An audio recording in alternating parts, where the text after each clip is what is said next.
Welcome to the Series 99 Explainer, where we're going to completely conquer account operations. Huge shout out to CertFuel for sponsoring this breakdown. If you want to actually pass this thing, you've got to check out their adaptive study quizzes, smart flashcards, and unlimited practice exams. They're weighted just like the real deal over at certfuel.com. Okay, let's just get right into it. To make these super dry rules actually stick in your brain, we're going to follow a little cast of characters today. Meet Ollie the Ops Associate.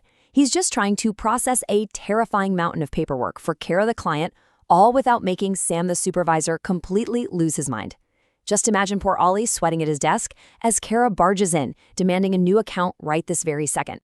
So pause the explainer for a second. If Kara shows up with an unverified ID, does Ollie have to just turn her away immediately?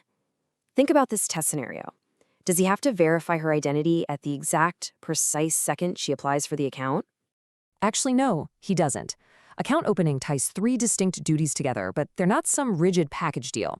First, you've got the collection of required customer information, which generally happens first. But verification of that identity under the firm's written Customer Identification Program, or CIP, well, that can happen within a reasonable time before or even after opening. Finally, applying Know Your Customer, or KYC diligence, is all about gathering the essential facts and establishing her actual authority. Now listen up, because here is a massive exam trap. If Kara's ID check eventually fails, it doesn't automatically close her account like some cartoon trapdoor opening under her feet. Seriously, automatic closure is a trap answer.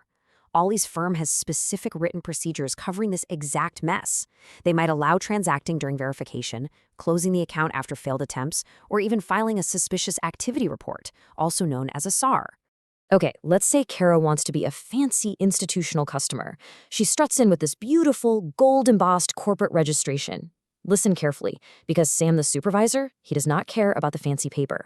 A corporate registration alone is not enough to prove institutional status. She needs at least $50 million in total assets. You've got to remember that number. $50 million.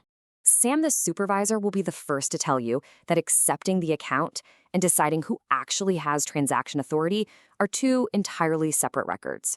Account acceptance is basically just the rubber stamp. It requires a signature from a partner, an officer, or a manager, like Sam.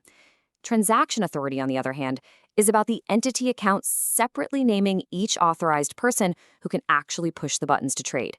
Do not mix those two up. When Sam sits down to review the files, he strictly separates two concepts that sound practically identical, but absolutely aren't: maintain versus preserve. Maintain means current or in-use information. Preserve refers to past information that's no longer current or in use. So just remember, maintain the present, preserve the past. Now, for record retention, Sam is watching two separate clocks.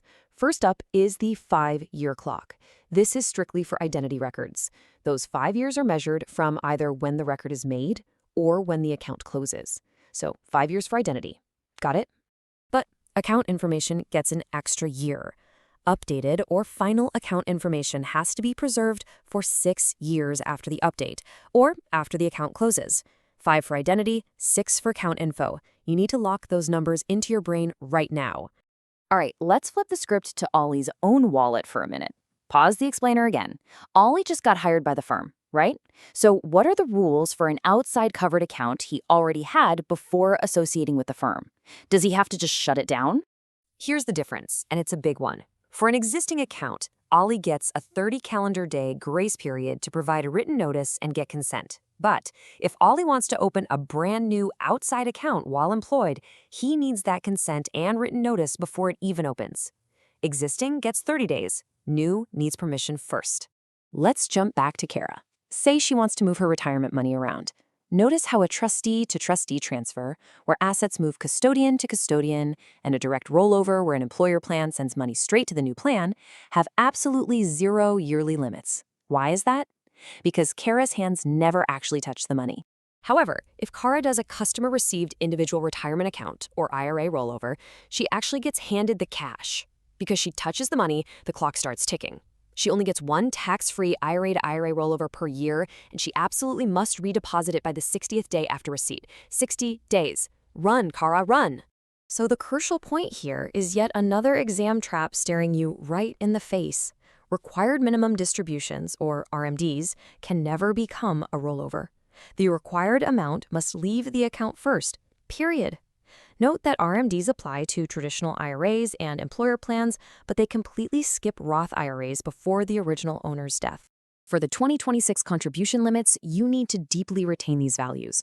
Close your eyes and picture these brackets. $7,500 for traditional and Roth IRAs, $24,500 for heavy-hitting employer deferrals like a 401k, 403b, or 457b, and $17,000 for a simple IRA. And definitely don't forget the catch-ups if you're 50 or older.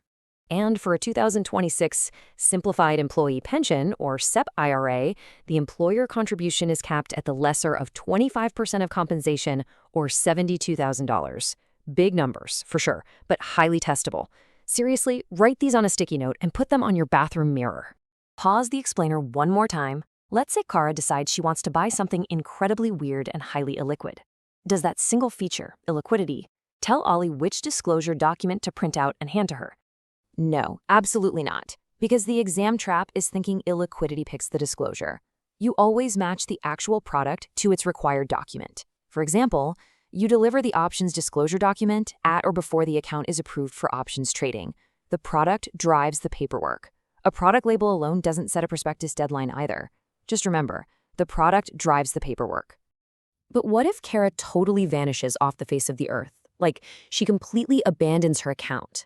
Remember that escheatment has no nationwide deadline. There is no federal clock for this. State law supplies the dormancy period, the deadline, and the remittance process, but only after Ollie's firm attempts to contact her first. Okay, deep breath. It's time for the rapid-fire exam recap. Let's lock this in. Memorize those 3 unmerged opening duties. Collect, verify under the Customer Identification Program, and know your customer. Institutional status requires $50 million in total assets. And remember, entity beneficial owner information is only used as an absolute last resort when all other methods fail. Next up, rapid recap on the clocks. 5 years for identity records, 6 years for account information, and a 30 calendar day grace period for Ollie's existing outside accounts when he joins the firm. Boom! Clocks are super easy points if you just memorize them. Rapid recap on moving money. Keep the 60-day once-per-year clock for customer-received rollovers totally separate from required minimum distributions. And remember, RMDs completely skip Roth IRAs before the original owner's death. Finally, never ever forget the rule. Maintain the present, preserve the past. Remember that a product label alone does not set a prospectus deadline. And standing settlement instructions only handle settlement. They do not establish identity or replace the acceptance signature. I'm going to leave you with this final test day scenario to ensure you are fully exam ready. Think fast. If normal documentary and non-documentary verification fails entirely, what is the one absolute last resort method Ollie must use to uncover the entity's true identity? The answer is entity beneficial owner info. Master these concepts, keep practicing, and go crush that exam.